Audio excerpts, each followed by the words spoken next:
Masih di Liputan Metropolis, pemirsa, wujudkan lapas bersih dan bebas narkoba. Lapas kelas 2B Martapura membentuk Satgas Anti Narkoba. Dan seterusnya.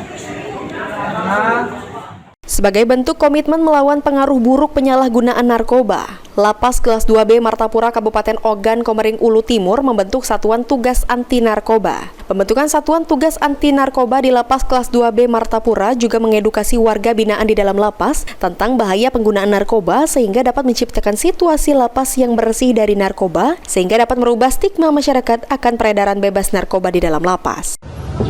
Kami seluruh warga binaan Lapas kelas 2B Martapura mendukung program Lapas Bersinar, bersih dari narkoba. Kegiatan dengan BNN Kabupaten Ogan Timur berkaitan dengan pengukuhan Satgas P4GN dan Ikrar Lapas Bersinar atau bersih dari narkoba kepada warga binaan pemasyarakatan Lapas kelas 2B Martapura, Sumatera Selatan.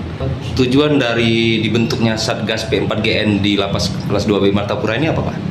Tujuannya adalah untuk pertama bahwa menghilangkan stigma di luar bahwa lapas rutan tempat peredaran narkoba. Maka kita mengadakan seperti itu dari BNN langsung untuk mengadakan edukasi tentang bahaya narkoba kepada warga binaan.